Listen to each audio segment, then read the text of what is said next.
Regarding the shift, what's shifting and why should we care? Today, let's focus on just two interrelated aspects that will reportedly change: illusion and authenticity. We're not talking about a little localized optional shift, but something closer to massive, global, and ready or not. Illusion and authenticity are interrelated in that dialing up the illusions we show to others is how we can dial back on our authenticity. And dialing up our authenticity is how we can reclaim some of the energy required to maintain the illusions we present to others. So, if the universe suddenly said, ready or not, like it or not, your illusion dial is about to be turned down as your authenticity dial is being turned up, what might change in our individual and collective reality? A better question would be, what wouldn't change? If this is the case, we're not in an increasingly dark time, but a time in which long-standing layers of illusion are increasingly thinning, so the dark that was always there becomes increasingly visible. How much of our world is illusory? Far more than most would think. Narratives are the result of illusion distorting truth. How many areas and levels of our personal and collective reality have agenda-serving narratives baked into them? Virtually everywhere you look. We're not talking about a world of truth that's slightly tilted by illusory narratives, but something closer to a fully inverted world that we've come to normalize. If high illusion and low integrity are the foundational pillars of our society, how much will change when, ready or not, high illusion shifts towards low and low authenticity shifts towards high? Everything. Our world has been upside down for thousands of years, where those who deceive gain power, as authentic truth-tellers such as indigenous people are eliminated. We pretend to be civilized while acting uncivilized. To the extent that our normalized world only gives the illusion of being right side up, only that which is true and authentic may be left untouched by the shift.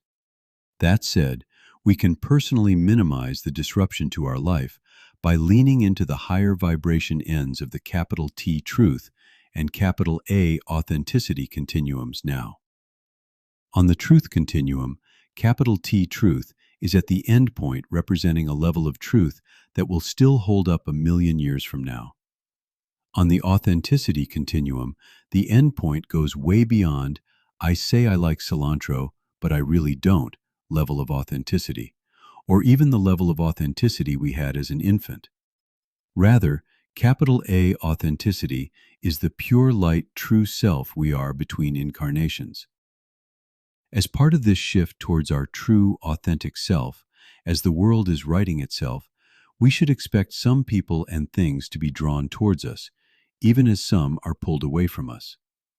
If something or someone is being pulled away from us on our path towards true authenticity, clinging won't help, because it was an illusion that it was aligned with the true, authentic you. What's left afterwards will be a less diluted version of authentic you.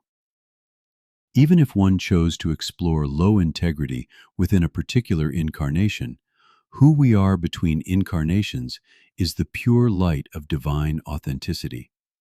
Integrity is just one step along the divine authenticity continuum. Hence, a sudden inclination towards increased integrity, especially in light of things becoming tougher to hide, may be a shift symptom for that person. If the shift is really in the business of eroding illusion, and our entire society is built on the illusion of separation, guess how impactful the shift might be.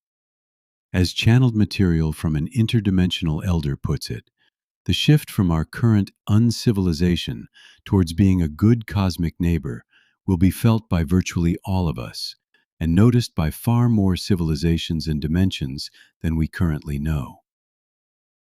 As truth, integrity, and light continue to rise, all that which was built upon the false foundation pillars of non-authentic illusions, such as hierarchy, may become increasingly unstable.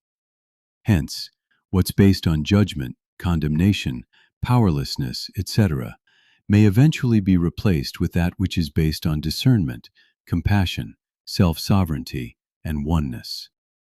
Indeed, as the shift progresses, expect all that's not future-proofed to rise to the surface to be noticed, improved, or replaced by some, even as others double down to defend and perpetuate it.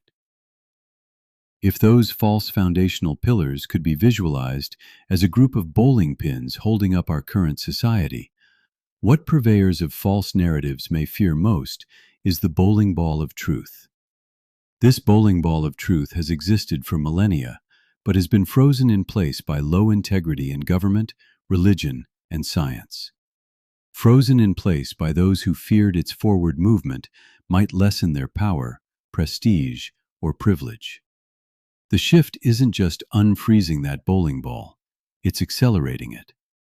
If so, we should each decide whether we'd rather align with the pins, what the pins are holding up, or the bowling ball. What will it be? The proceeding was generated by an AI ghostwriter from Bob Cochran's writing and sampled voice. For more information on Bob's work, check out Clever, the number 2, Wise. That's clever2wise.com. On Facebook, search for #Clever2Wise. To help this work continue, please like and share Bob's YouTube videos, which can be located by searching for @Clever2Wise. To be notified as new videos become available, click subscribe.